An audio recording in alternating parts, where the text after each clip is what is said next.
नमस्कार, बासु आचार्य, मनोविश्लेषक। आज हामी डिप्रेसनको विषयमा केही बहस गर्न ट्राई गर्दैछौँ। डिप्रेसन भनेको खुसी हराउने रोग। चाहेर पनि खुसी हुन नसक्ने, कुनै पनि स्थितिमा, जस्तोसुकै परिस्थितिमा, जस्तोसुकै सहज रमाइलो परिस्थितिमा पनि खुसी हुन नसक्ने, सोचले खुसी हुन नसक्ने, सिचुएसनले खुसी हुन नसक्ने, सम्बन्धहरूले खुसी हुन नसक्ने, केही गर्दा पनि कहिले काहीँ खुसी भए पनि नर्मल्ली ऊ खुसी हराएको रोगलाई डिप्रेसन भन्छ है। खुसी हराइसकेपछि सर्वस्व हराउँछ। संसारमा सबै थोक खुसी हो, संसारै खुसी हो, तर त्यही हराउँछ भने त्यसलाई डिप्रेसन मनोरोग भनिन्छ। जुन तपाईहरुले यो किन हुन्छ, कसरी हुन्छ, यसका लक्षणहरू के छन्, कुन डिप्रेसन कुन प्रकारको हो, यी सबै अरू भिडियोबाट थाहा पाउनु भएको छ है। हाम्रो अरू भिडियोबाट, अरू भिडियोबाट, लेखबाट, रचनाहरूबाट तपाईहरुले लगभग मेसो पाउनु भएको छ। त्यो किन कसरीको फिचरहरू म बिस्तार थोरै मात्रै जोड्न ट्राई गर्छु। तर आज डिप्रेसन भइसकेपछि अब के गर्ने हो भनेर चाहिँ तपाईहरुले जान्न जरुरी छ है। अब डिप्रेसन भनेकै खुसी चाहिँ लगभग धेरै कम हुने।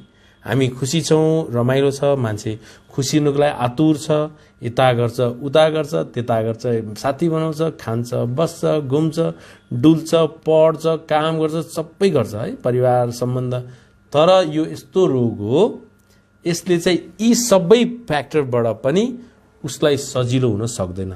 भनेको मतलब उसको मस्तिष्कमा रहेको न्युरोकेमिकलले सपोर्ट नगरेपछि कुनै पनि सपोर्टले उसलाई साथ दिँदैन, उसलाई सहज बनाउँदैन, उसलाई सजिलो बनाउँदैन। त्यसलाई भन्छ डिप्रेसन। नेपालीमा डिप्रेसन भन्छ, अवसाद पनि भन्छ अथवा दिगदारीपन पनि भन्छ है। मैले चाहिँ यसलाई खुसी हराएको रोग भनेर संज्ञा दिएको छु। संसारमा खुसी हराइसकेपछि तपाईं आफै मनन गर्नु कि उसलाई कति गाह्रो हुन्छ होला। खुसी हराइसकेपछि उसलाई कति गाह्रो हुन्छ होला भन्ने कुरा मनन गर्न जरुरी छ। खुसी हराउँदा खुसी हो न भन्न सजिलो छ, तर त्यो हराएको खुसीलाई व्यवस्थापन गर्न धेरै गाह्रो छ। त्यसकारण यो विषयमा अब व्यापक बहस गर्न जरुरी छ भन्ने विषयका साथ म आज उपस्थित भएको छु।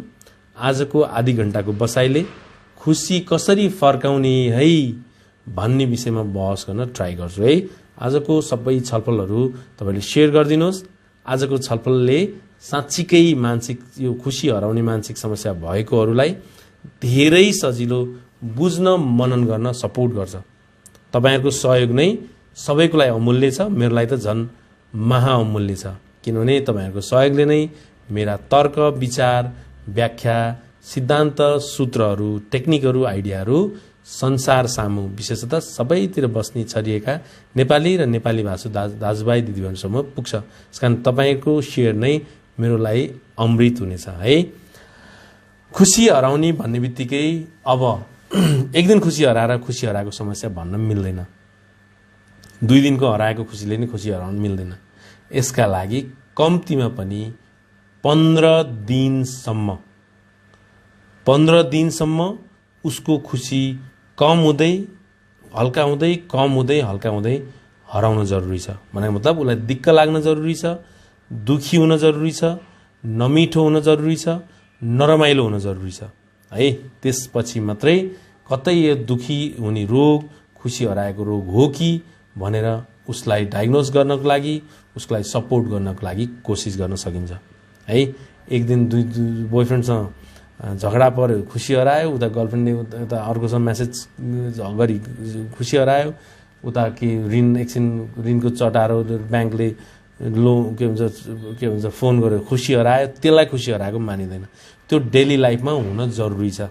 अलिअलि डर, अलिअलि शङ्का, अलिअलि पीर, अलिअलि नरमाइलो, अलिअलि नमजा हुनु पनि पर्छ है। तर अब खुसी हराउने रोग लागेपछि उसले निरन्तर 10 दिन, 15 दिन, अब 20 दिन कटेपछि अब उसको खुसी उसको हातमा छैन भनेर बहस गर्न सुरु गर्नुपर्छ। तपाईले जो खुसी हराएको छ उहाँ तपाईँ आफूले, अथवा तपाईको खुसी हराएको कसैले महसुस गराएको छ भने उसले चाहिँ तपाईको लागि सपोर्ट गर्न ट्राई गर्नुपर्छ है। अब खुसी हराउने भनेको चाहिँ डिप्रेसन हो। यसलाई हामी खुसी हराएकै नाममा परिचित गर्यौं भने डिप्रेसन बुझ्न सजिलो हुन्छ। उसले चाहेर पनि, उसले जति पोजिटिभ सोचौं भनेर पनि, जति ध्यान गरेर पनि, जति घुम्न गएर पनि, जति खर्च गरेर पनि उसको खुसी फर्किँदैन। किनभने जब एकचोटि रोग लाग्छ हत्तपत्त यो समाधान हुन सपोर्ट नै चाहिन्छ भन्ने हुन्छ है। आजको छलफल कस्तो लाग्दैछ तपाईले तपाईको क्वेशन पनि गर्न सक्नुहुन्छ। तर आजको क्वेशनमा एन्जाइटी बहस हुने छैन, किनभने एन्जाइटी अरू भिडियोमा बहस हुँदैछ र अबको दिनमा पनि एन्जाइटी बहस मजाले गरौँला। तर आज चाहिँ हामी नितान्त खुसी हराउने रोग, डिप्रेसन, अवसाद, दिगदारीपनको विषयमा बहस गर्दैछौँ। यो केही प्रकारका हुन्छन्। कुनै पनि कारणले खुसी हराउँछ कसैको बिना कारणले खुसी हराउँछ है। कसैको सिचुएसनल हुन्छ, कसैको त्यो रियाक्टिभ र एन्डोजेनस भन्छ, त्यो स्वस्फूर्त हराउने खुसी र कुनै आधारले हराउने खुसी भन्ने हुन्छ। अब यो खुसी हराउँदै गर्दा के हुन्छ त भनेर तपाईले जान्न जरुरी छ है। खुसी हराउने रोग पनि धेरै प्रकारका छन्। कुनै खुसी हराउने रोगलाई डिस्थाइमिया भन्छ। त्यो चाहिँ हल्का खुसी हराउँछ भनेको मतलब यति खुसी हुनु जरुरी छ भने यति मात्रै खुसी हुन सक्छ। यो चाहिँ डिप्रेसन अर्को फ्याक्टर हो। डिप्रेस रोग यति मात्रै खुसी छ ल, यो मानौ यो टाउको जति, यसलाई 100 मानौ है, यो टाउको जतिलाई 100 मानौ भने डिस्थाइमिया चाहिँ यति खुसी छ, उसको 40% मात्रै खुसी छ। हामी 80-90 खुसी छौं। तपाई हामी जो चाहिँ खुसी छौं, रमाइलो छ।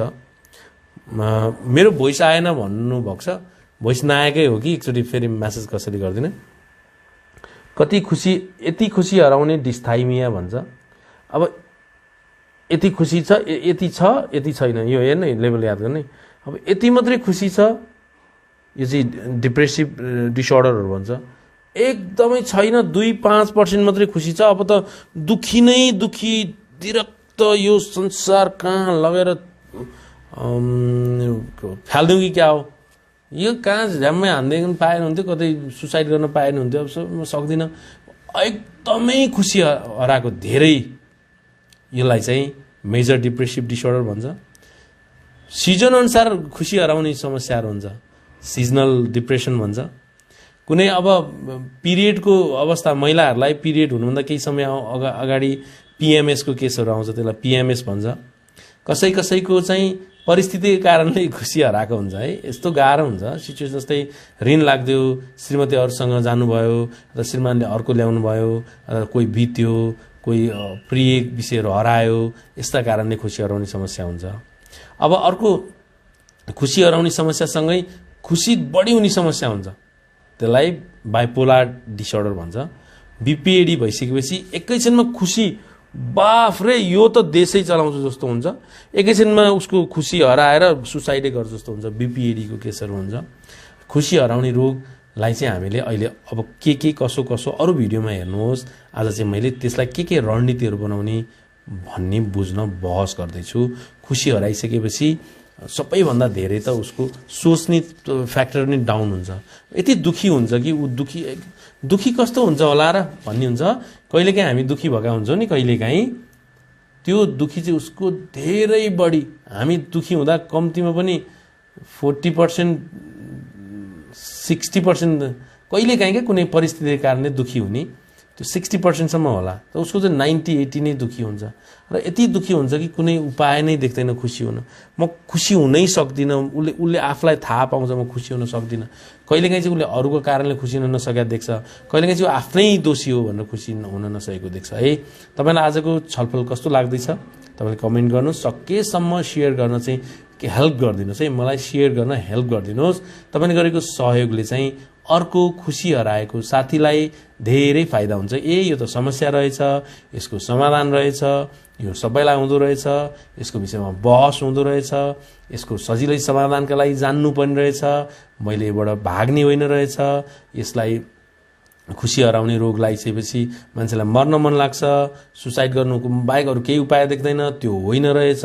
यसको लागि त सही उपचार रहेछ र खुसी हराएको व्यक्तिको खुसी एकदमै फर्किन्छ र राम्रो र झन् हामीभन्दा सजिलो जिन्दगी जिएकाहरू सबै प्राय छन् भनेर बुझ्नको लागि तपाईँहरूको सेयर महत्त्वपूर्ण हुन्छ।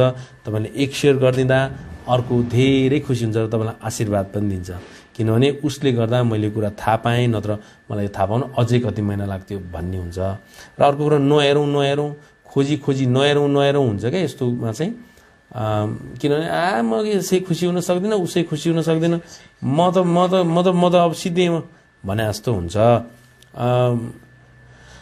अब त्यस कारणले चाहिँ हामीले खुसी हराउँदा दुखी, एकदमै दुखी, यस्तो दुखी, अब त्यो मान्छेले त्यो दुखीको मैले के भन्नु, त उसले फिल गरिरहेछ त्यस्तो दुखी हुन्छ। भविष्यको बारेमा एकदमै हतोत्साही हुन्छ। मेरो प्रेजेन्ट यति नमिठो छ, मेरो पास्ट पनि यति पीडादायी छ भने मेरो फ्युचर त अब झन् दर्दनाक हुनेवाला छ। म कसरी सहौँ बाबा, म सक्दिनँ भन्ने कुराले उसलाई अझै बहस नकारात्मक गर्न प्रेरित गर्छ। अर्को कुरा, ऊ असफल महसुस गर्न थाल्छ। म असफल छु र म कहिल्यै सफल हुँदैन भन्ने महसुस गर्न सक्छ। उसले भविष्यको बारेमा एकदमै धेरै हतोत्साही हुन्छ। म अब केही, मेरो भविष्य त सिद्धियो, बर्बाद भयो, गयो, केही हुनेवाला छैन भन्ने महसुस हुनसक्छ। अर्को, कुनै पनि चिज र वस्तुसँग ऊ आनन्दितै हुन सक्दैन, केहीसँग उसलाई मजै आउँदैन, केहीसँग उत्साह, उमङ्ग, जोस, जाँगर केही मजा आउँदैन र उसले आफूलाई एकदमै निराश महसुस गर्छ। त्यो अघि मैले भनिनँ कति है, अब कति भन्ने हुन्छ नि, यो 100 भयो भने 50 भन्दा कति निराश। त्यो आधारमा उसको डायग्नोस हुन्छ प्रब्लम र त्यही आधारमा उसलाई उपचारका लागि औषधि र काउन्सिलिङ सपोर्ट गर्नुपर्ने हुन्छ। कसैलाई एक लगभग 3 महिनाको, कसैलाई 6 महिनाको, कसैलाई 2 वर्षको, कसैलाई 5 वर्षको, कसैलाई लाइफ टाइमको औषधि र कसैलाई 2-3 दिनको काउन्सिलिङ, कसैलाई 2 महिना जति, 3 महिना जति, कसैलाई 6 महिना, कसैलाई 1 वर्ष, कसैलाई 5 वर्ष, कसैलाई लाइफ टाइम काउन्सिलिङ, कसैलाई सिचुएसनल आवश्यकता परे बेलामा काउन्सिलिङ अथवा औषधि हो। यसरी ट्रिटमेन्ट प्लान गर्नुपर्ने हुन्छ। यो ट्रिटमेन्ट प्लान चाहिँ अहिले बहस गरौँला। अब त्यसपछि निराश महसुस गरिसकेपछि मान्छे खत्तम लाग्न थाल्छ उसलाई। हामीलाई त मान्छे खत्तम लाग्दैन, खत्तमै भयो नि खत्तम लाग्दैन हामीलाई। के खत्तम, यतिलाई त के खत्तम भन्ने हुन्छ उसलाई चाहिँ। अब म जति खत्तम मान्छे संसारमै कोही छैन जस्तो लाग्न थाल्छ। अनि उसलाई रुन मन लाग्छ। कोही चिज चाहेर पनि रुन सक्दैन। रुन मन लाग्छ, कसैलाई चाहिँ मलाई रुन मन छ, प्लिज रुन आइदैन भन्दा नि सक्दैन, आँसु झर्नै सक्दैन, त्यो डाँको छोडेर रुनै सक्दैन। म रुनै पाए त कमसेकम अलिक शान्ति त हुन्थ्यो नि भन्दा पनि रुन सक्दैन। र उसलाई यति आपत पर्छ कि चिडचिडाट, बेचैन र औडा मात्रै हुन्छ उसको प्रब्लम। र मान्छेहरूसँग भेट्न, मान्छेहरूसँग घुलमिल हुन मान्दैन, एक्लै बस्छ। सकेसम्म चुकुलै लाएर बसौँ, आफन्तसँग नि नभेटौँ। आफन्तसँग नि कहाँ भेट्ने, हुँदैन। के बोल्ने भेटेर, के गफ गर्ने, त्यसले के सोध्ला, म के एन्सर दिन्छु, के भन्ला, मसँग त्यसको एन्सर नहोला, मलाई मनै छैन त्योसँग त्यो घुलमिल हुन, मलाई खुसी हुनै मन छैन हुन्छ कतिलाई। को सक्दैन कसरी मन गरेर मात्रै भयो त, सक्दैन, म घट्नै सक्दिनँ त कसरी मन गरेर हुन्छ घट्न भने जस्तो नि। अल्लाह लत्तो छोड्दै भन्छ क्या मोटोहरूले, म घट्नै सक्दिनँ त लत्तो छोड्ने भए के उपाय छ र भन्छ, किन उसले सकेको हुँदैन। आजको छलफलले तपाईँलाई केही टच गरेको छ कि छैन बुझ्नलाई, छोएको छ कि छैन, हो यो विषयमा बहस छेड्नुपर्ने रहेछ भन्ने जागरण आएको छ कि छैन, तपाईँले कमेन्ट गर्न सक्नुहुन्छ। अर्को फ्याक्टर भनेको मान्छेहरूसँग भेट्न मजा नआइसकेपछि उसले अबका दिनहरूमा चाहिँ अब म सिद्धिएर बर्बाद भएँ भन्ने सोच्न सक्छ र पहिला जस्तो राम्रो डिसिजन गर्न सक्दैन। निर्णय गर्न सक्ने क्षमता पुरै डाउन भएको हुन्छ है। आफूलाई उस्तै परे नराम्रो र बुढो देखिएको महसुस गर्न थाल्छ। म नराम्रो छु, म बुढी छु, बुढो छु, म त बुढी भएँ, बुढो यङ हुँदै फेरि बुढो हुँदा त त्यो भइहाल्छ नै, म त सिद्धि भन्ने हुन्छ र पहिला जस्तो काम गर्न सक्ने क्षमताको ह्रास भइसकेको हुन्छ। याद गर्नु है, यो रोग हो, यो उसको ढङ्ग मात्रै होइन। अब कहाँ ढङ्ग लाउने म पछि सिकाउँछु। यो रोग भन्छ यसलाई चाहिँ मानसिक समस्या, नेपालीमा खुसी हराउने रोग भनेर भन्न सकिन्छ है। त्यसलाई अवसाद पनि भन्छ, दिगदारीपन पनि भन्छ है। यसपछि काम गर्न पनि उसलाई फोर्स गर्नुपर्छ, जोड दिनुपर्छ आफैले अथवा परिवारले है। अनि सुत्नको लागि उसलाई एकदम गाह्रो हुन्छ। कोहीलाई चाहिँ धेरै सुत्नुपर्छ डिप्रेसन भएपछि, कसैलाई चाहिँ गाह्रो हुन्छ र ऊ चाहिँ मध्यरातमा उठेपछि निन्द्रा लाग्दैन। त्यो आफ्नो प्रकार, कसैलाई निन्द्रा स्टार्ट हुन गाह्रो हुन्छ, कसैलाई बिचमा टुट्छ, कसैलाई बिहानी पख चाहिँ निन्द्रा टुटेपछि लगभग 3 बजीतिर टुटेपछि निन्द्रै लाग्दैन। त्यसपछि भगवान मलाई किन यस्तो भएको, म किन सक्दिनँ, मलाई के भएको, मलाई कसैले बुझाइदियो, म किन गाह्रो हुन्छ, उसलाई एकदम गाह्रो हुन्छ र वेट पनि बिस्तारै बिस्तारै घट्दै जान्छ। कसैको 2 केजी, कसैको 4 केजी, कसैको 7 केजी, कसैको 7 केजी भन्दा नि बढी घट्न सक्छ र एकदमै थकित, टायर्ड, एकदमै थकित हुन्छ। कसैको थोरै थकित, कसैको बढी थकित र यौन सेक्समा रहर हराएर जान्छ, यौन क्षमता डाउन भएर जान्छ। अन्ततोगत उसले आफूलाई म अब मर्नु बाहेक, आत्महत्या गर्नु बाहेक कि यो संसार छोड्नु बाहेक कुनै उपाय छैन भन्छ। कोहीले चाहिँ कहीँ भागेर ठिक हुन्छ कि भनेर भाग्छ उता कता। कसैले चाहिँ आफ्नो प्रकारका के, कसैले अब सेल्फ हार्म गर्छ, आफूले अब तै काटेर ठिक हुन्छ कि काटिदिउँ, हातसात एकछिन काटिहेरौँ भनिन्छ। कसैले चाहिँ अब योजनाहरू बनाउँछ सुसाइडको लागि। सबैले होइन है, फेरि यो चाहिँ अलि अति नै गाह्रो भएको, अवेरनेस पनि नभएको र औषधि पनि राम्रोसँग नपरेको र खान नपाएको औषधि राम्रोसँग र उसलाई राम्रो काउन्सिलिङ नभएकाहरूले चाहिँ यसको चाहिँ मलाई त सक्दिनँ भनेर उसले कन्फर्म गर्छ र उसलाई यो चाहिँ प्रब्लमहरू हुन्छ है। अब अर्को फ्याक्टर भनेको चाहिँ अब यसलाई चाहिँ कुनै यो आज डरको बारेमा बहस हुँदैन, किनभने जति कमेन्ट गर्नुभएको छ एन्जाइटीको विषयमा अहिले बहस नगरौँ। एन्जाइटी हुनेलाई डिप्रेसन हुन्छ भनेर सोध्नु भएको छ। एन्जाइटी हुनेलाई डिप्रेसन हुँदैन। कोहीलाई चाहिँ मिक्स एन्जाइटी डिप्रेसन हुन सक्छ। त्यो एन्जाइटी भएर डिप्रेसन भएको होइन, त्यो फरक फ्याक्टरबाट डिप्रेसन हुन्छ। यो चाहिँ फेरि कसैलाई पेट पनि दुख्छ, कसैलाई एकैचोटि टाउको पनि दुख्न सक्छ। त्यसकारण पेट दुखेर टाउको दुखाएन होइन, टाउको दुखेर पेट दुखाएन होइन, कसैलाई सँगै हुन सक्छ भनेर बुझ्नुपर्छ। नत्र फेरि तपाईँ एन्जाइटी डिप्रेसन हुन्छ कि भन्ने विषयमा एन्जाइटी हुन सक्छ है। मलाई डिप्रेसन भयो भने म बर्बाद भएँ, मलाई त डिप्रेसन हुनु हुँदैन, म त के भएको होला भन्ने हुन सक्छ। त्यसकारण एन्जाइटी र डिप्रेसन फरक रोग हो, कसैलाई मिक्स भएर आउन सक्छ है।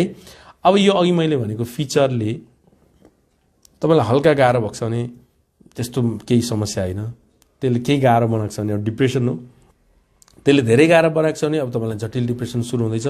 तपाईँलाई एकदमै गाह्रो भनेको छ भने तपाईँले अथवा तपाईँको जो पीडित हुनुहुन्छ, मैले तपाईँ भन्न खोजेको जो पीडित छ उसलाई अब लगभग उसले आत्महत्याको योजना बनाउँछ। आत्महत्याको योजना नि बनाउँछ, आमा झमक गरेर हामफालाई होइन, सट्ट एकैछिनमा होइन भन्ने लाग्ला, होइन। यो चाहिँ लामो समयको प्लानिङ हुन्छ। छोटो छिटो सुसाइड गर्ने अरू फ्याक्टरहरू हुन्छन्, तर डिप्रेसनको लागि चाहिँ प्रायः जसो लामो बहस हुन्छ उसको मनमा। मरौँ कि नमरौँ, मऱ्यो भने बच्चाहरूको के होला, उता के होला, यता के होला, श्रीमतीको के होला, श्रीमतीको हक छ भने बुढाले के गर्लान्, बच्चाहरूलाई माया नगर्लान्, म त सक्दिनँ होइन, म त अब डिल गर्न सक्दिनँ भन्दै बिस्तारै होइन अब जे गर्छौँ हैरान भएपछि अब जो कोही हुर्केला नि त यसै भनेर अनि उसले त्यो रणनीति बनाएपछि आत्महत्या गर्नको लागि अब यो प्लानिङ गर्छ। प्लानिङ गरेपछि त्यसको लागि त्यो के जरुरी छ त्यो कलेक्ट गर्छ र तीमध्येका केहीले एटेम्प नै गर्छन्, तीमध्येका केही चाहिँ मृत्युवरण नै गर्छन् र ती मृत्युवरण गर्ने त मृत्युवरण भइगयो, नगर्नेहरू चाहिँ कसैको खुट्टा भाँचिन्छ, कसैको टाउको मात्रै फुट्छ, कसैको पोइजन कम हुन्छ, कसैको डोरी चुडिन्छ र फेरि उनीहरूलाई अहो बेकारमा बाँचेछ भन्ने हुनसक्छ। अब आवेगमा गरेको सुसाइड छ भने चाहिँ यति अब म कहिले गर्दिनँ भनेको हुनसक्छ। तर प्रायः डिप्रेसनवालाले चाहिँ फेरि ट्राई गर्नलाई पहल गर्न सक्छ। त्यस कारणले अब यी सबैका कुरा सम्झेर ल्याउँदा, बुझेर ल्याउँदा, कथा कविता सबै सुन्दा अहिले हामी एन्जाइटीको बहस गर्दै छैनौँ। कसैले पनि एन्जाइटीको विषयमा क्वेसन नगर्नु हुन अनुरोध छ, किन आज डिप्रेसनको मात्रै बहस हुँदैछ। एन्जाइटीको बहस अरू भिडियोमा ट्राई गरौँ। यो जुन चेस्ट पेन हुने, डर लाग्ने, छटपटी हुने, औडा हुने, के हुन्छ कि कसो हुन्छ कि मरिन्छ कि क्या हो बौलाइन्छ कि घटना घट्छ कि यी सबै कुराहरू एन्जाइटी फ्याक्टरमा पर्छन्। यो अहिले होइन, हामी चाहिँ अहिले नितान्त डिप्रेसनको विषयमा बहस गर्छौँ। एन्जाइटीको बहस अलिक चर्काचर्की हुन्छन्, अलिक ठाडा हुन्छन्, अलिक तपाईँलाई डायलग दिने, अलिकति पेल्ने, अलिकति तपाईँलाई त्यो एट्याक थेरापी भन्छ आक्रमण गर्ने प्रकारका हुन्छन् भने डिप्रेसन सम्बन्धी बहस चाहिँ अलिक सफ्ट, अलिकति मिठो, अलिकति मेलोडियस प्रकारको हुन्छ। त्यसकारण आज एन्जाइटीको बहस गर्दै छैनौँ है। अब डिप्रेसन जोड दिने बित्तिकै सबभन्दा धेरै ध्यान दिनुपर्ने कुरा त तपाईहरुलाई यो डिप्रेसनको लक्षणहरू मिलेको छ कि छैन पहिला सोलुसनतिर जाउँ। अहिले सुन्ने बानी गरौँ, पहिला सुनौँ, राम्रोसँग सुनौँ। यो डिप्रेसन तथास्तु गर्ने केस होइन, त्यही भएर अहिले सोलुसनको कथाहरू सुन्ने बानी गर्नु पर्यो नि त। धैर्य नभइकन कहाँ त्यतिकै त्यो चट मग्ने छट बिहे त कहाँ हुन्छ त नि, त्यो होइन। त्यसकारणले डिप्रेसनको विषयमा चाहिँ लामो बहस हुन्छ, सुन्ने बानी गर्नुपर्छ। सुन्ने है, तारा नेपाल बिस्तारा हुन्छ, सुनाउनु पहिला, मलाई बग्न दिनु न अलिकति। त्यसकारणले अब डिप्रेसन भइसकेपछि आफूलाई सबैभन्दा महत्त्वपूर्ण कुरा त म डिप्रेसन समस्यामा छु कि छुइनँ पहिला एनालाइसिस गर्न ट्राई गर्ने। आफूले गरियो भने गर्ने, नभए कुनै काउन्सलर कहाँ गएर अथवा साइकियाट्रिस्ट कहाँ गएर तपाईँले एनालाइसिस गरिदिनु न मलाई डिप्रेसन भएको छ कि छैन भनेर एकचोटि बहस गराउने। त्यसपछि उहाँले केही फिचरहरू तपाईँको हेरेर तपाईलाई डिप्रेसन भएको छ कि छैन केही टेस्टहरू गरेर, भने साइकोलोजिकल टेस्टहरू गरेर, केही फर्महरू भराएर, तपाईँको त्यो फर्म भरेपछि डिप्रेसन हो होइन थाहा हुने फर्महरू हुन्छ, त्यो भराएर अथवा तपाईँको दुई तिनवटा फिचरहरू थाहा भएपछि डिप्रेसन भएको हो कि होइन भनेर बहस गर्न सकिन्छ। अब डिप्रेसनै भइसकेको छैन भनेर मान्ने पनि हुन्छन्। मलाई डिप्रेसन भएको छैन, मलाई त्यो कारणले मात्रै दुखियो, मलाई तिमीहरूले किन त्यस्तो देख्छौ भन्ने पनि हुन्छन् है। त्यो चाहिँ अवेरनेसको कमी भएपछि डिप्रेसन एक्सेप्ट गर्न सकिँदैन। त्यो मनदेखि आउँदैन। म जस्तो मान्छेलाई डिप्रेसन हुन्छ, म जस्तो यति यङ, यति मजाको, यति ठुलो मान्छेलाई भन्ने हुन्छ। यो ठुलो सानो केही हुनेवाला छैन। जो कोहीलाई हुनसक्छ, राजालाई हुनसक्छ, रैतेलाई हुनसक्छ, उसलाई हुनसक्छ, यसलाई, काङ्ग्रेसलाई हुनसक्छ, कम्युनिस्टलाई हुनसक्छ होइन, युएसकोलाई हुनसक्छ, सेनेगलकोलाई हुनसक्छ, यता टर्कीकोलाई हुनसक्छ, नेपालको हुनसक्छ। महिला, पुरुष, बच्चा, वृद्ध, युवा, जो कोही धनी गरिब, जो कोहीलाई यो समस्या हुनसक्छ। यसले भेग, लिङ्ग, क्षेत्र, वर्ग, उमेर केही हेर्दैन है। यो जो कोहीलाई हुन सक्ने सम्भावना छ। त्यसकारण यसका लागि चाहिँ अब यो मध्येको अलि बढी उमेरको समूहमा जाँदाखेरि अधवयसी महिलाहरूलाई चाहिँ अलि बढी डिप्रेसन हुन सक्ने सम्भावना छ है भनेर रिसर्चमा भनिएको छ। अधवयसी महिला भनेपछि 40 देखि 50 वर्षको बीचमा जो गुज्रिरहनु भएको छ उहाँहरू मध्येकालाई चाहिँ केहीलाई चाहिँ अलि बढी हुन सक्छ उमेरको हकमा भन्दा। यो फेरि युवालाई नै हुन्छ, वृद्धलाई नै हुन्छ, जो कोहीलाई हुन सक्छ है डिप्रेसनको हकमा। अब डिप्रेसन बहस गर्दै जाँदा सबैभन्दा महत्त्वपूर्ण कुरा चाहिँ डिप्रेसन रोग लागेपछि अब समाधान सबभन्दा पहिलो कुरा हो। डिप्रेसनको समाधान जहिले दुईटा कुरा हुन्छन्। डिप्रेसनको समाधान जहिले दुईटा फ्याक्टर हुन्छन्। एउटा मनोपरामर्श, काउन्सलिङ, साइकोथेरापी भन्छ। दोस्रो औषधिको सहयोग। यी दुईटा संयुक्त रूपमा लान सकियो भने डिप्रेसन छिटो, छरितो र सजिलोसँग समाधान हुन्छ। यो दबाव कम हुँदै, पीडा कम हुँदै समाधान हुन सक्छ। औषधि मात्रैको प्रयोग गर्यो भने औषधिले त काम गर्छ, तर यो पीडा चाहिँ घट्न बिस्तारा मात्रै गर्छ कि एकैचोटि सजिलो तरिकाले पीडा गर्दैन। काउन्सलिङको मात्रै सपोर्ट लियो भने न्युरोकेमिकल मिलाएको छैन भने काउन्सलिङले मात्रै सपोर्ट गर्दैन। यी दोहोरो फ्याक्टरबाट चाहिँ तपाईहरुले चाहे पनि नचाहे पनि, माने पनि नमाने पनि अनिवार्य गर्नै पर्छ। काउन्सलरले औषधि नखा भने पनि खानै पर्छ, साइकियाट्रिस्टले काउन्सलिङ नगर भने पनि गर्नै पर्छ।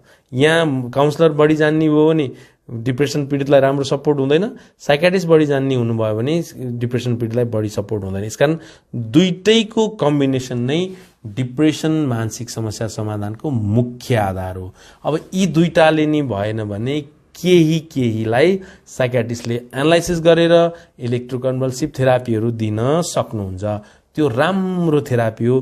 भिडियोमा देखाए जस्तो झटटटवाला होइन, फिल्मतिर देखाए जस्तो केही लो डोजको के करेन्टहरू प्रवाह विद्युतीय तरङ्गहरू प्रवाह गरेर मस्तिष्कमा रहेका न्युरोनहरू मिलाइदिनको लागि त्यो थेरापीले राम्रो काम गर्छ। यो भनेपछि यो आमा के हो यो भन्ने कुरा हुँदैन है। तर मुख्यतः साइकोलोजिकल सपोर्ट र औषधि सेवन हो, यो चाहिँ अनिवार्य गर्नुपर्छ।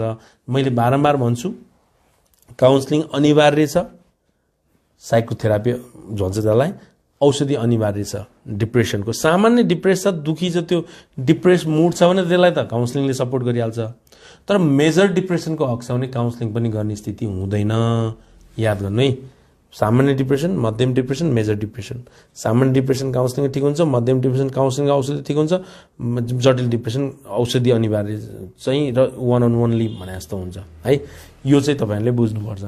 डिप्रेसन भइसकेपछि तपाईँलाई भने मुड पुरै डाउन, सोच केही पनि राम्रो आउँदैन, शरीर पुरै थकित हुन्छ, उत्साह उमङ्ग जोस त्यो पुरानो म नै हुँदैन। पुरानो म। आजको छलफल डिप्रेसनको विषयमा बहस हुँदैछ। म बासु आचार्य बहस गर्न ट्राई गर्दैछु। यो कोसिसलाई तपाईँले सबैजनाले सेयर गरिदिनुहोस्। यो सेयरले चाहिँ अर्को डिप्रेसन भनेको खुसी हराएको रोग लाग्ने साथी, नेपाली साथी, नेपालीभाषी साथी, सङ्गी दाजुभाइ दिदीबहिनीलाई धेरै ठुलो राहत मिल्छ है। अब थोरै डिप्रेसनको यो जुन कथाहरूसँग जोडेर अब के गर्ने त भन्ने कुराहरू जोडिदिउँ। डिप्रेसन भइसकेपछि उसले उसको डेली लाइफ, पुरानो लाइफबाट सर्लक्क अर्कै पीडित लाइफमा केन्द्रित हुन्छ। बहारबाट दलदलमा कन्भर्ट गर्छ उसले आफूलाई, चाहेर या नचाहेर ऊ बाध्य हुन्छ। बहार आनन्द, स्वर्गीय आनन्दबाट अब पुरै कङ्काल र पुरै त्यो लाइफमा धकेल्छ। भनेको मतलब के? भनेको मतलब साथी सङ्गीत त्यागिदिन्छ, भोजन पनि राम्रोसँग खान सक्दैन, खुसीका कुनै रणनीतिहरू लाउन सक्दैन, पढ्ने, गेम खेल्ने, घुम्ने त्यो सबै छोडिदिन्छ। उसको काम भनेको एक्लै बस्ने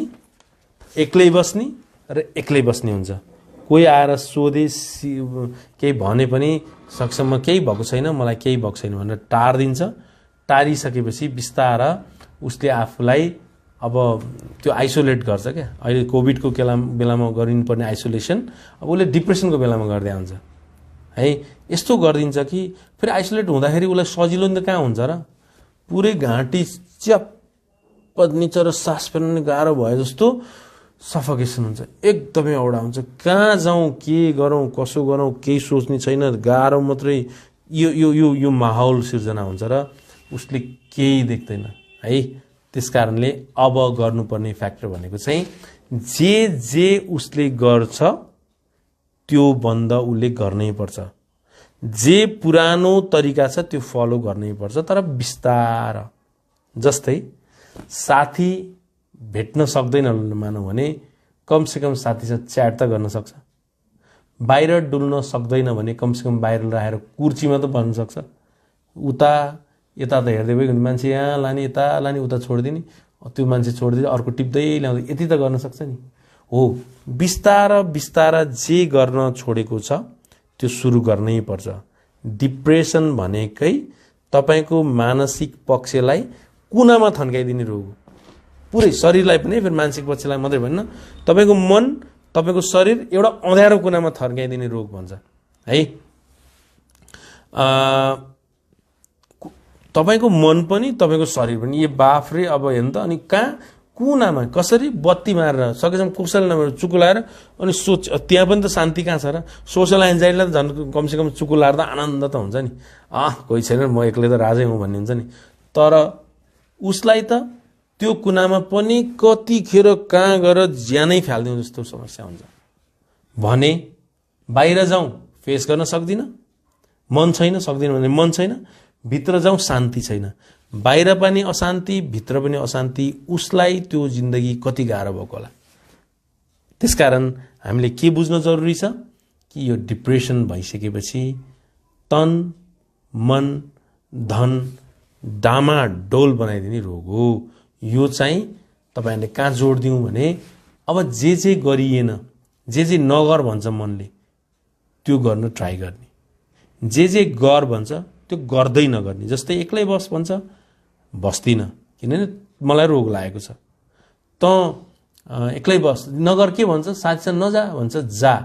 त्यहाँ त रो छटपटी हो, त्यो छटपटी काम हो, साथ पनि बस, किन त्यो तेरो साथी हो, तँलाई केही जज गर्दैन। बरु जज नगर्ने साथी कहाँ गएर बस्ने। आफन्त कहाँ नजा भन्छ, जा। किनभने मैले रोग लागेपछि उपचार गर्ने माध्यम यिनै हो भनेर थाहा पाएपछि त्यो गर्नै पर्छ है।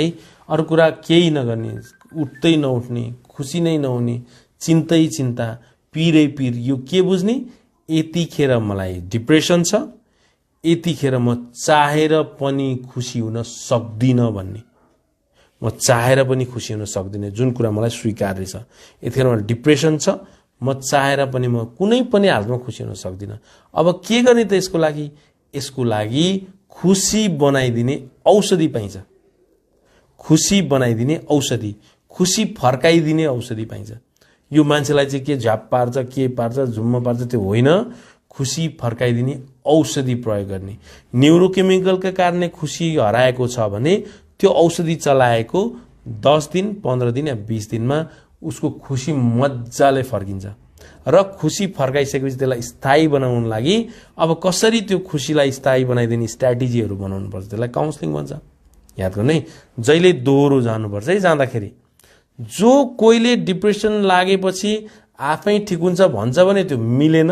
कसैकोलाई 12 महिना 13 महिनापछि आफै ठिक हुन सक्छ। त्यो 13 महिनासम्म कसरी बस्ने हो र? कति गाह्रो हुन्छ, कति आपत पर्छ। यो गर, त्यो गर, त्यो त्यसले सपोर्टिभ हो। एक्सर्साइजहरू गर्नै पर्छ, योगा ध्यान मेडिटेसनहरू गर्नै पर्छ, पानी प्रशस्त पिउनै पर्छ, घाममा बस्नै पर्छ, राम्रो मान्छेहरूसँग सुरु गर्नै पर्छ, जे पहिला गरिन्थ्यो त्यो कुरा फर्काउनै पर्छ। अब त्यो सपोर्टिभ फ्याक्टर हो, त्यो अनिवार्य छ। जस्तै अब यसो डुल्न घुम्न जान्नै पर्छ, साथीहरू भेट्नै पर्छ, त्यो सपोर्टिभ फ्याक्टर हो।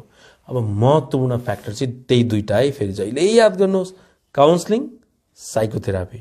जुन काउन्सलिङ औषधि सेवन भन्छ, काउन्सलिङ साइकोथेरापी भन्छ, साइकोलोजिकल सपोर्ट भन्छ, मनोपरामर्श भन्छ, परामर्श भन्छ, मानसिक स्वास्थ्य सम्बन्धी सचेतना भन्छ है। यो साइकोथेरापी र औषधि। औषधिले चाहिँ मस्तिष्कमा रहेका न्युरोकेमिकलहरू, विशेष गरी सेरोटोनिन, त्यसका मुडहरू, त्यसका एन्टिसाइकोटिक फिचर छ, लक्षण छ भने त्यसलाई एन्टिसाइकोटिक मेडिसिन दिएर त्यो साइकोटिक फिचरहरू म्यानेज गर्ने स्ट्र्याटेजीहरू, होइन, त्यो हिप्नोटिक मेडिसिन चलाइदिएर अलिक कुल बनाइदिने फ्याक्टरहरू, एन्सियस छ भने त्यो कुरालाई पनि डिल गर्ने र एन्टी डिप्रेसनहरू मेडिसिन चलाइदिएर मस्तिष्कलाई एकदमै कोमल, त्यसलाई कसैले मस्तिष्कको दिमागको भिटामिन भनेर दिनुहुन्छ, कसैले खुसी हुने औषधि भनेर दिनुहुन्छ, कसैले एन्टी डिप्रेसन भनेर दिनुहुन्छ, कसैले एसएसआरआई के भनेर दिनुहुन्छ, अथवा त्यही खानु न औषधि खानु, चुप्लाएर खानु भनेर दिनुहुन्छ। त्यो आफ्नो दिने प्रक्रिया होला, त्यो तपाईँहरूलाई दिनुहुन्छ। त्यसपछि अलिकति कस्तो पीर कम भयो जस्तो, कस्तो चिन्ता कम भयो जस्तो, कस्तो सजिलो जस्तो, कस्तो छङ्ग छोडे जस्तो हुन सक्छ है। त्यो राम्रो पक्ष हो है। कस्तो पीर, चिन्ता, डर, त्यो आश हराउँछ नि, भविष्यप्रतिको आश नहराए जस्तो, त्यो दिक्क लाग्छ नि, त्यो सम्झेर ल्याउँदा दिक्क नलागे जस्तो, त्यो कस्तो रुन मन लाग्छ नि, रुन मन नलागे जस्तो हुन्छ। याद गर्नु है, यो साह्रै महत्त्वपूर्ण कुरा हो। यो कुराहरूले चाहिँ तपाईँहरूलाई धेरै फाइदा हुन्छ। जो औषधि खान हिचकिचाउँछ त्यसको लागि त झन् महत्त्वपूर्ण कुराहरू। औषधि नखा भन्छ भने तपाईँलाई रोग निको नहुनको लागि उसले योजना बनाउँदैछ। तपाईँलाई औषधि खान मन छैन भने तपाईँ पनि रोग निको नबनाउनको लागि ठुलो पहल गर्दै हुनुहुन्छ आफ्नो रोग निको बनाउनको लागि। त्यसरी तपाईँले बुझ्ने, पीडित हुनुहुन्छ भने अथवा तपाईँको साथी कोही छ भने त्यसरी तपाईँले बुझाउने है। तपाईँले आँखा चिम्लेर मकै भट्टास खाए जसरी खानुपर्छ भनेर सम्झाउने र यो तपाईँ आफूले सम्झिने गर्नुपर्छ। अब औषधि खाइसकेपछि मेजर डिप्रेसनको केसमा चाहिँ कसैलाई चाहिँ झन् हिम्मत आउँछ क्या, अब सुसाइडको लागि कसैलाई। त्यति बेला चाहिँ परिवारले चाहिँ अब यसलाई केही समय औषधि खाएको छ, यसलाई सुसाइडको विचार झन् थप हुनसक्छ है भनिदिएर उसलाई चाहिँ झन् नछोड्ने चाहिँ गर्नुपर्छ है। अब मेजर डिप्रेसन त कतिखेर छोड्न पाइँदैन उसलाई, बरु हस्पिटल एडमिट गर्दै पनि हुन्छ। होइन भने चाहिँ उसलाई छोड्नु चाहिँ हुँदैन है। मध्यम डिप्रेसनलाई त केही फरक पर्दैन, अलिक सजिलो हुन थालेपछि अनि बिस्तारै उसको सोच्ने तरिकाहरू चेन्ज गर्नलाई पहल गरिदिनुपर्छ। जस्तै मलाई कसैले माया गर्दैनलाई, मान्छेले मान्छेलाई माया गर्छ, मान्छे माया गर्ने प्राणी हो, म पनि मायालु छु, मलाई माया गर्दैन जस्तो लागेको चाहिँ हो।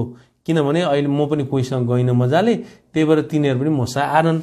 म यहाँ छु भने ऊ यहाँ, म अलि भाग्छु भने ऊ पनि त भाग्छ, म बाहिर हुन्छ भने ऊ पनि बाहिर, म यो फ्रेमबाटै बाहिर छु भने ऊ पनि त कहाँ आउँछ र, फ्रेमबाट भागिहाल्छ नि, हेर्नु त, भागेन भने मलाई त्यो चाहिँदैन भने त्यसलाई पनि म चाहिँदैन रहेछ। ए त्यस्तो भयो कुरा भनेपछि उसलाई के आउँछ, ए म त्यसलाई चाहिने बन्नुपर्ने रहेछ, अनि त्यसले झन् माया गर्दो रहेछ भन्ने थालेपछि एकले अर्कालाई साथ दिने, सहयोग गर्ने, माया गर्ने, गफहरू गर्ने, साटासाट गर्ने, यी फ्याक्टरहरू अन्दाज हुन सक्छ।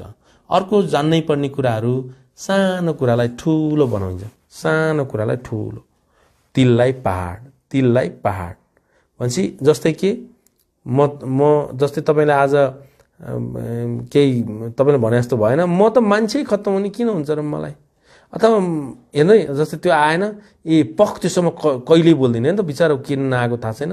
तिललाई पहाड, तिललाई पहाड बनाउने बानी छ भने त्यो पहाडलाई तिल बनाउनु ट्राई गर्नु। यो पहाडलाई तिल नबनाएसम्म तपाईँको पीडा घट्दैन। कसरी, ए उसका नि जिन्दगी छन्, उसको नि विषय हो, बिचरा ऊ पनि त केही सोचेर नआएको होला, काम पर्यो होला भनेको दोहोरो हुनुपर्छ है। नत्र तपाईँको मात्रै संसार होइन, तपाईँको संसार होइन, सबैको संसार हो, सबैको संसारमा त सबैका कुरा छन्, सबैका इच्छा छन्, सबैको भनाइ छन्। ए भनेपछि यी दुईमा सकेसम्म मिल्न चाहिँ ट्राई गर्नुपर्छ भने त्यसलाई पहाड बनाउनै पर्दैन भन्ने हुन्छ। अर्को तपाईँले गर्नै पर्ने फ्याक्टर भनेको, अब म केही गर्न सक्दिनँ जस्तो लाग्छ भने, अहिले मलाई गाह्रो भएको कारणले केही गर्न सक्दिनँ जस्तो लाग्यो पो त, पछि मलाई सजिलो भएपछि केही गर्न सक्छु जस्तो आउँदो रहेछ त। किनभने नत्र किन भने त नि लाइभमा बासु सरले आउँदो रहेछ भने त आउँछ होला नि त भने, नत्र किन बोल्दैन न पचर पचर पचर भनेर मनन गर्न ट्राई गर्ने। डिप्रेसन सल्भ भएको कारणले ए हुँदो रहेछ भनेपछि त हुँदो होला नि त, मलाई पो हुँदैन जस्तो लाग्यो त मेरो भनेर त्यो जुन थट सिफ्ट गर्न, क्या त्यो जुन तर्क सिफ्ट गर्न ट्राई गर्ने, चेन्ज गर्न ट्राई गर्ने, कन्भर्ट गर्न ट्राई गर्ने। जस्तै त्यो भित्रबाट उर्लेको भावनालाई, ए यो मलाई त्यस्तो लागेको मात्रै हो, मेरो भनाइ मात्रै हो, मेरो बुझाइ मात्रै हो, मेरो तर्क मात्रै हो, मेरो व्याख्या हो, मेरो विश्लेषण हो, मेरो परिकल्पना मात्रै हो, है यो तँलाई लागे मात्रै हो, नहुन सक्छ। किनभने मलाई लाग्दैमा सत्य हुन्छ भन्ने मेरो एउटा गलत बानी छ भनेर आफूले आफूलाई भन्ने। मैले जे सोच्यो त्यो सत्य हुन सक्छ, जे सोच्यो त्यो गलत हुन, म पनि गलत हुन सक्छु कसले भन्छ त्यो जति महान मान्छे कोही हुँदैन। म पनि गलत हुन सक्छु, मेरा नि तर्क गलत हुन सक्छन्, म पनि रङ हुन सक्छु, म पनि असहज हुन सक्छ भन्ने चाहिँ हुनुपर्छ। त्यसपछि चाहिँ आफूलाई सिक्न, आफूलाई बुझ्न, आफूलाई मिलाउन उसैले जान्दछ। उसले आफूले आफूलाई मिलाउन सक्छ, आफूले आफूलाई बुझाउन सक्छ, आफूले आफूलाई बेस्ट बनाउन सक्छ। तर होइन म चाहिँ सही छु, अर्को त्यो मात्रै गलत छ भन्ने कुराले हुँदैन है। कसैको जिद बानी छ, मैले गर्नै पर्छ भनेर हुँदैन। गरेदेखि राम्रो हुन्थ्यो, नगरे ठिकै छ, के भयो त, जिन्दगी यस्तै हो। को चाहिँ बिल गेट्स भए र त्यसले कमा त्यो बिल गेट्स भइछ र, त्यो हेर कति राम्रो, म त कति खतम, के त्यो मिस्टर नेपाल भइछ र, हेर कति राम्रै ड्रेसअप कस्तो के त्यो मिस नेपाल भइछ त्यो। यसरी सोच्न ट्राई गर्ने। म त आफूलाई कमजोर सोच्ने भन्दा पनि मेरो यो रियालिटी हो, मलाई डिप्रेसन भएको कारणले नहुने कुरा आएका छन्, यो नहुने कुरा भाग भाइ मलाई म स्वीकार्य छ। मलाई कसैले मैले सोचे जस्तो बन्दैन भने मैले नजानेर हुनसक्छ, अथवा त्यसको नि त कमजोरी हुनसक्छ, त्यो भन्दा ढङ्गको नहुन सक्छ, त्यो भन्दा लट्ठु हुनसक्छ। अनि त्यो मसँग आएन भने म किन रुवावासी गर्ने र भनेर कस्तो भने परिस्थिति चेन्ज हुँदा तपाईँ पनि चेन्ज हुनुपर्छ। यो संसारको नियम हो। परिस्थिति चेन्ज भइसक्यो तपाईँ चेन्ज नभएर हुन्छ? परिस्थिति चेन्ज भइसक्यो तपाईँ चेन्ज हुनुहुन्न भने तपाईँले अरू केही हुँदैन, साह्रै नराम्रो दुःख पाउनुहुन्छ। याद गर्नु है, भनेर बुझ्ने र त्यो अनुसारले बुझाउने र आफूलाई कहिल्यै घृणा नगर्ने, आफूलाई कहिल्यै नराम्रो नमान्ने। चाहे तपाईँसँग सम्पत्ति होस् चाहे नहोस्, तपाईँको रोजेको मान्छे तपाईँसँग होस् नहोस्, सोचे जस्तो घटना घटोस् नघटोस्, तपाईँले आफूले आफूलाई गलत, घृणा र कमजोर कहिल्यै मान्नु हुँदैन है। त्यसकारण आफ्नो सोच्ने तरिका जाँच्ने, परख्ने, मिलाउने त्यो बानी छ भने त्यो राम्रो बानी हो। आफू कहाँ रङ छु त्यो त्यो कहाँ छ, त्यो कुन स्टेजमा छ, त्यो के गर्दैछ, श्रीमानै होस् न, कहाँ उसको गलत पक्ष छन्, कहाँ राम्रा पक्ष छन्, सबै बिस्तार बिस्तार मिलाइदिने, नरम बनाइदिने त्यो ट्राई गर्नुपर्छ। तपाईले चित्त नबुझेको नरमाइलो वास्तविकतालाई तपाईले स्वीकार्नुपर्छ।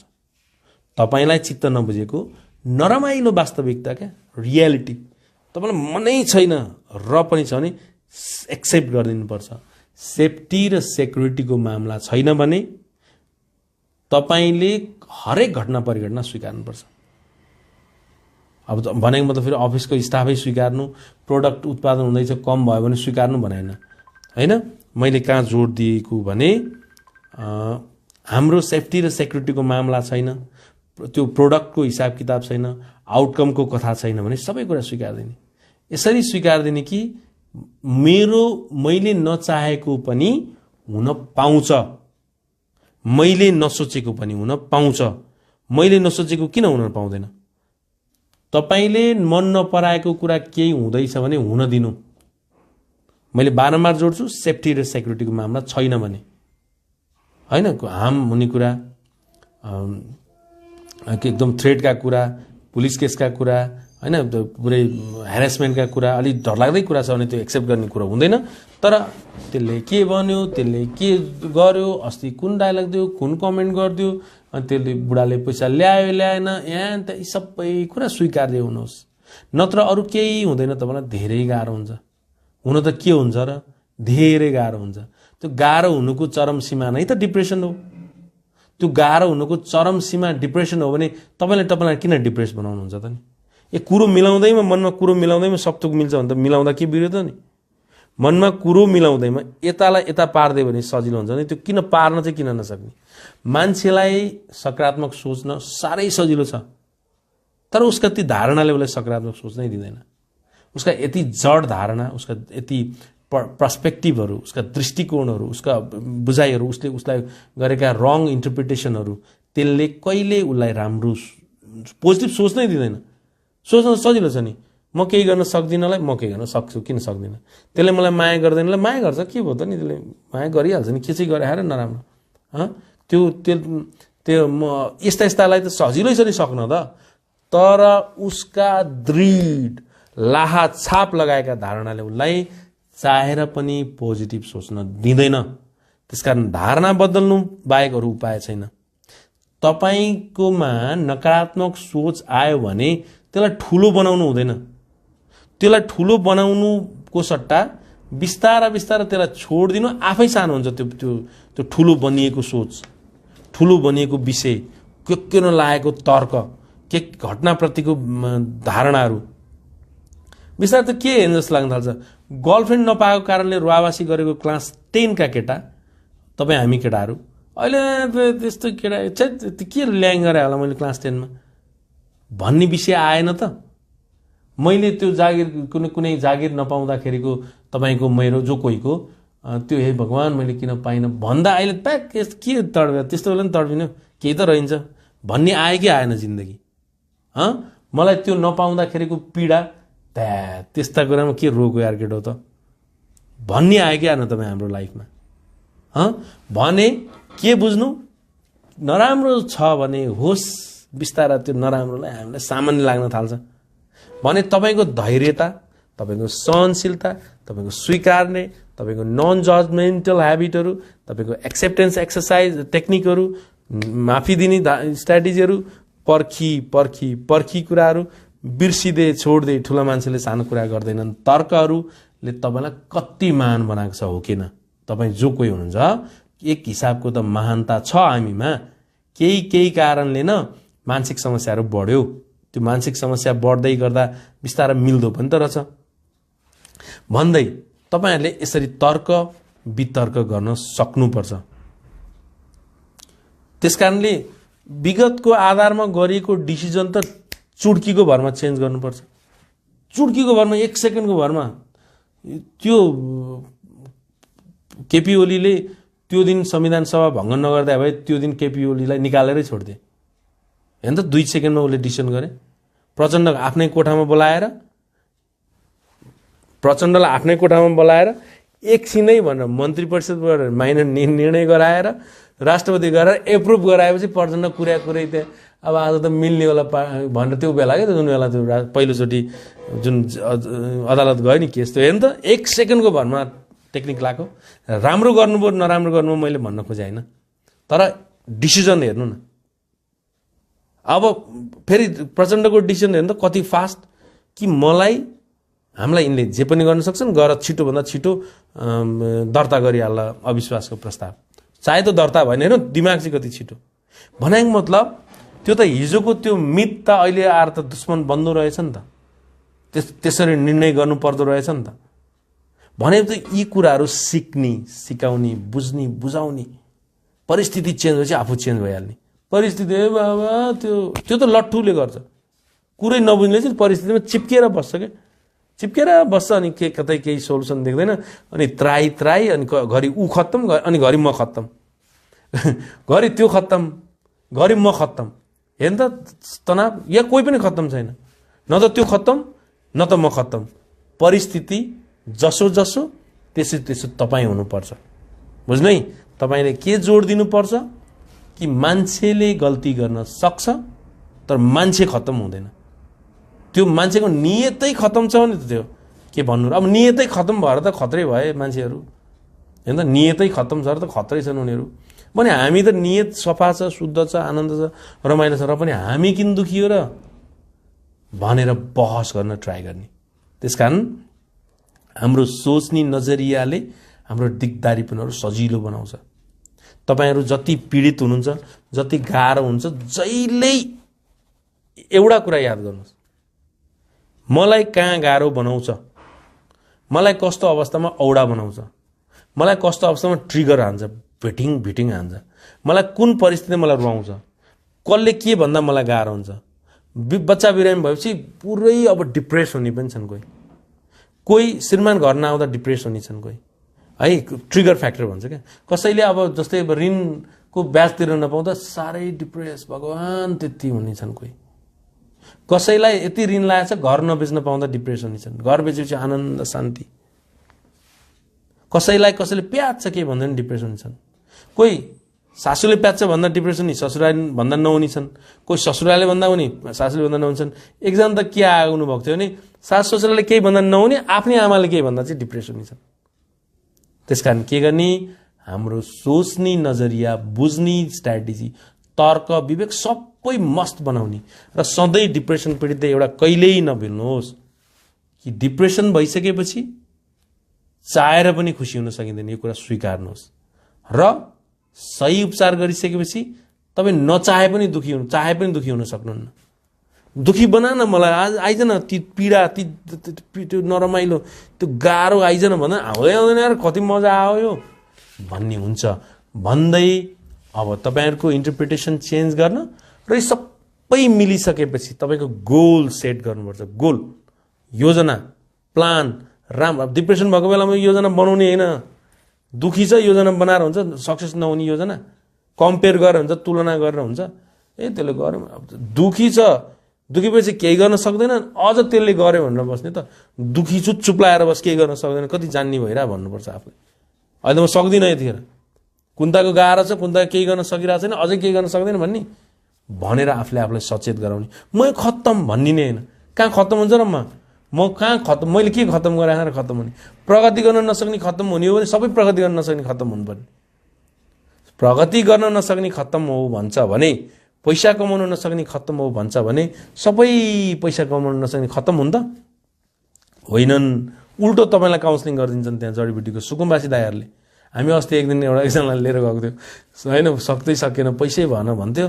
अनि मैले उसलाई जुरुक्क बोकेर भनेको गाडीमा लगेर सुकुम्बासी बस्ती दाइ पर एकजना चिया पकाउने दाइ हुनुहुन्छ, दाइ आउनुभयो, एउटा सहयोग गर्नु पर्यो। के उहाँलाई केही कुराहरू सिकाइदिनु पर्यो। के उहाँलाई यसो कुरा आउँछ र मैले केही काम गर्न सकिनँ, प्रगति गर्न सकिनँ, पैसा कमाउन सकिनँ, अब म त मर्नुपर्छ क्या हो, सुसाइड गर्नुपर्छ भन्ने विचार आउँछ रे भन्दैपछि यसो हेर्नुभयो अनि मलाई हेर्नुभयो, तपाईँले मलाई हेप्या भन्नुभयो। दाइ होइन, मैले नमस्कार गरेँ, तपाईँलाई होइन हेप्या दाइ, तर उहाँलाई यस्तो विचार आउँछ रे भन्नु। साँच्ची हो, साँच्ची हो, यहाँ आऊ भन्नु। खतमै रहेछौ भाइ, खतमै रहेछौ, तिमी चाहिँ खतमै रहेछौ। मलाई हेर त मेरो त त्यो टहर हो, मेरो गाउँ कहीँ पनि छैन, मेरो घर छैन, त्यो टहर हो, पर्सि असारमा बग्दैछ, यो कुरा मलाई थाहा छ, मलाई यही एउटा सानो केही गर्छु कि भनेर बहस उतारेका छौ। ल मलाई हेर भयो, अब तिमीले प्रगति गर्न सक्छु र सक्दिनको हिसाब गरेर बस्छौ कि आनन्दले आफूलाई स्वीकार्छौ भनेर उल्टो काउन्सिलिङ गरिदियो। मलाई त आनन्द आयो, मजा आयो, कमसेकम एउटा प्र्याक्टिकल्ली मैले एउटा त्यो एउटा ट्राई त गरेँ र उसलाई बिस्तारै मैले नजानेको रहेछु, आफ्नो स्थितिलाई नस्वीकारेको रहेछु भन्ने भयो। जसले आफ्नो स्थितिलाई स्वीकार्दैन त्यसलाई जति गाह्रो कसलाई हुन्छ होला र, त्यसले प्रगति गर, त्यसको माहौल मिल्यो, त्यही अनुसारको चण्डाल त्यो उसको त्यो नौटङ्गी गतिलो, त्यो मान्छे पट्याउन सक्ने क्षमता थियो, माहौल पनि त्यही अनुसारले सिर्जना भयो, सिचुएसनल बनिदियो, प्रगति गर्न सक्यो। मान्छे चिन्या छ होइन, मान्छेलाई लटपट्याउन सक्छ, मान्छेलाई चातुर्यता छ, बिजनेस पोलिसी छ, सक्छ त प्रगति गर्न, के भयो त नि। त्यसले प्रगति गर्दा मलाई किन गाह्रो हुने हो र? के पैसाले खुसी आउने हो भने धनी जतिलाई डिप्रेसनै नहुनु पर्ने, धनीलाई चाहिँ डिप्रेसन छ फेरि भनेर बहस गर्न ट्राई गर्ने। त्यसकारणले आजको छलफल, आजको तर्क तपाईँलाई कस्तो लागिरहेको छ कृपया कमेन्ट गरिदिनुहोस् है। किनभने तपाईँले गरेको कमेन्ट हेरेर पनि अर्को भिडियो हेर्नेलाई आनन्द आउँछ, आहा कति राम्रो कुरा गर्यो है त्यो कमेन्टमा पनि।